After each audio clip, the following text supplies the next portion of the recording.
আচ্ছা দাদা, আপনাকে যদি কোশ্চেন করি, আপনি রিয়েল এস্টেটে শুধু কেন আসলেন? আরও অন্যান্য বিজনেস তো ছিল। জি, ধন্যবাদ পলাশ সাহেব আপনাকে। তো আসলে দেখেন, বর্তমানে তো বিজনেস অনেক বিজনেস আছে।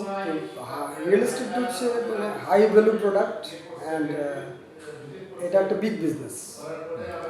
তো বর্তমান মানে যে প্রেক্ষাপট, এই প্রেক্ষাপটে আমরা যা দেখছি তা হচ্ছে যে টাকা পয়সার যে অবমূল্যায়নটা হচ্ছে, মানে এটা রিয়েল এস্টেট আসার কারণ হচ্ছে আমি 2000 সালে জায়গা কিনেছিলাম। তো তখন জায়গা ছিল প্রায় কত, 1 লাখ টাকা কাঠা, যেটার বর্তমান মূল্য হচ্ছে 30 লাখ টাকা কাঠা।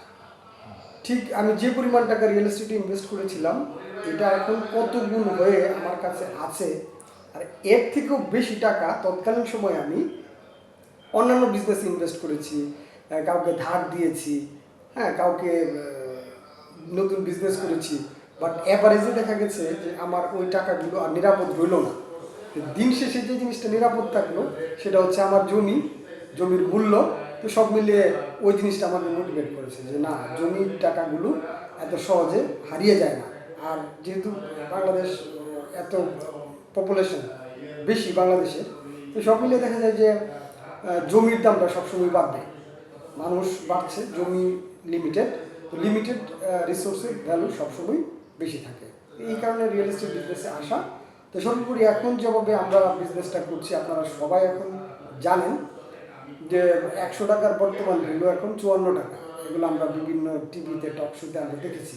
তাহলে বাকি টাকাগুলো আমার কোথায় গেল? কিন্তু ওই 100 টাকা দিয়ে যদি আমি জমি কিনতাম আজ থেকে আরও 20 বছর আগে, তাহলে এটার ভ্যালু কিন্তু অনেক গুণ বেড়ে যেত। পেপার মানির ভ্যালু এখন খুব একটা ভালো পজিশনে নাই। যারা অর্থনীতিতে আছেন তারা জানেন, এত বিস্তারিত আমি বলতে চাই না। তো আপনারা যারা পেপার মানিগুলোকে কনভার্ট করবেন, কিংবা আমি যখন কনভার্ট করতে চাই, তখন আমার কাছে রিয়েল এস্টেটটাকে সেফ মনে হয়। মাটি খাঁটি, এই কারণে আমি রিয়েল এস্টেটের সাথে আছি। রিয়েল এস্টেট বিজনেসের ক্ষেত্রে প্লেসটা গুরুত্বপূর্ণ, যেটা বলা হয় লোকেশন লোকেশন লোকেশন। জি। আপনার কাছে লোকেশনটা কীরকম মনে হয় যে দুইজন ইনভেস্টর আছে, একজন কম টাকায় জায়গা পেল, আরেকটা জায়গা আছে যে বেশি টাকায় ইনভেস্ট করতে হবে, ওইখানে প্রসপেক্টাস বেশি, তাহলে আপনি কোনটাকে প্রেফার করবেন?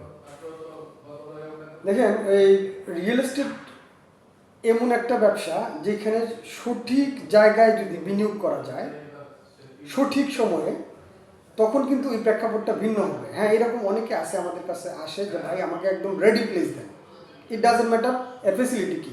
তারা এক ধরনের বায়ার। আরেক ধরনের বায়ার থাকে যে ভাই আমি দেখতে চাই আগামী 5 থেকে 7 বছর এখানে কী কী উন্নয়ন কার্যক্রম তৈরি হচ্ছে।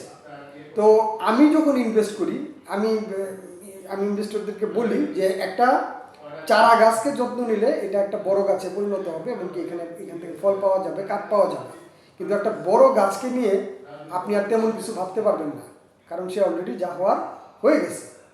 তো আমি ওই লোকেশনটাকেই সব থেকে গুরুত্ব দিই, এবং দেখি যে এটা 4 থেকে 5 বছর 10 বছরে এখানে কী কী সম্ভাবনা যুক্ত হচ্ছে, আর কত রিজনেবল প্রাইসে আমি ওই জায়গাটা কিনতে পারতেছি। আর যা কমপ্লিট হয়ে গেছে তা দিয়ে আমি এখানের 3 গুণ থেকে 4 গুণ ল্যান্ড আমি বাই করতে পারবো। তো আমার ক্ষেত্রে লোকেশনটা গুরুত্বপূর্ণ, তবে আমি চুজ করব ওই প্রিম্যাচিউর প্লেসগুলো। আপনাকে যদি 1 কোটি টাকা দেওয়া হয়, জি। আপনাকে যদি এই বসুন্ধরা এবং ঢাকা ওয়েস্টার্ন ভ্যালি দুইটা চয়েস দেওয়া হয়, তাহলে আপনি কোনটাকে প্রেফার করবেন? যদি আমি থাকার জন্য ফিল করি যে এখন আমি বাড়ি করে থাকবো, আমার বাড়ি ঘর নাই, আমাকে থাকতে হবে, তাহলে আমি অবশ্যই বসুন্ধরাকে চয়েস করবো। আর যদি আমার চিন্তা হয় যে আমি এই হাই ভ্যালুতে প্রোডাক্ট আমি এখন নিতে চাচ্ছি না, নিব না, আমি এই টাকা দিয়ে অনেক বেশি জায়গা নিতে পারবো, আমি আপাতত কষ্ট করে চলবো, কিন্তু আগামী 5 থেকে 7 বছরে এখানে একটা ব্রাইট ফিউচার দেখতে পারবো, এবং এটা ডেভেলপমেন্টের পর আমাকে ইমাজিনেশন করতে হবে যে এই জায়গাটা কী দাঁড়াচ্ছে, কারা এটাকে ডেভেলপমেন্ট করছে, কারা এর ম্যানেজমেন্টে আছে।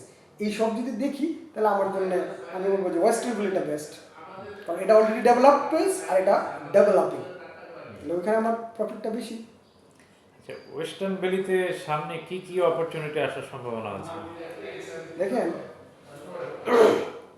অতীতে যখন বসুন্ধরায় মনে হয় জায়গা কিন্তু তখন নৌকা দিয়ে যেত, যাইয়া বলতো নৌকার এই যে একটা বাস থাকতো, বাসটা ফেলায় বলতো এই যে যেখানে আমরা নৌকা নিয়ে দাঁড়ায় আছি এটা হচ্ছে আপনার প্লট, এইটা প্লট, এই 1,00,000 টাকা কাঠা দেন, বুকিং দেন। একটা ম্যাপ নিত, ম্যাপ নিয়ে এভাবে বুকিং দিত। তো ওই সিনিয়ররা যখন পানির উপরে বুকিং দিত, অনেকে বলতো যে ভাই ওনার মতো বোকা মানুষ আর দেখি নাই, এই পানির উপরে জায়গা কিনতেছে, পানি কিনতেছে, কি করতেছে না করতেছে। তো আজকের বাস্তবতা আপনারা দেখতে পারতেছেন, ওই সিনিয়র যারা ওই মুহূর্তে ওই পানিতে বিনিয়োগ করছিল বিশ্বাস করে, আর যারা প্রপার্টি খুঁজে পেয়েছে তাদের অবস্থাটা কি, ঠিক আছে? তো আপনার প্রশ্নটা কি ছিল? যে সামনে ওয়েস্টার্ন ভ্যালিতে আর কি কি ডেভেলপমেন্ট Development অপরচুনিটি আসতে যাচ্ছে? রাইট।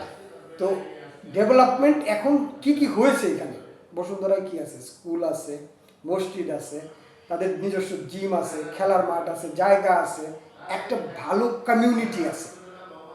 ঠিক প্রত্যেকটা ল্যান্ড প্রজেক্টই এই মানে ইয়েগুলা থাকে, কমিউনিটি থাকে।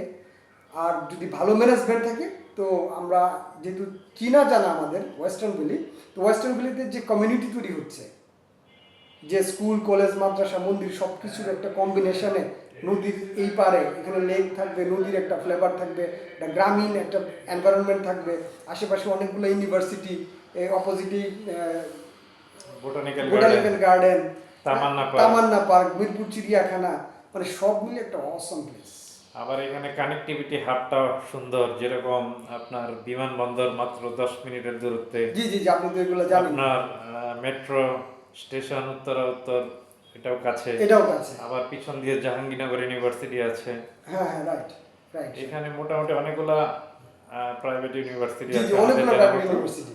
তো এখানে একটা শিক্ষা হাব হতে যাচ্ছে ভবিষ্যতে। জি জি জি। তো এতক্ষণ আমাকে সময় দেওয়ার জন্য আপনাকে ধন্যবাদ। আপনার সাথে কথা বলে ভালো লাগলো। তো আপনারা যারা ফিউচারকে টার্গেট করতেছেন, জি ইনভেস্টমেন্টকে 3 গুণ 4 গুণ এবং 5 গুণ করতে চাচ্ছেন, তাদের জন্য এটা একটা বেস্ট অপরচুনিটি হতে যাচ্ছে। জি জি জি। ধন্যবাদ। তবে রাইট টাইমে রাইট প্লেসে রাইট ডিসিশনটা নিতে হবে। ধন্যবাদ সবাই।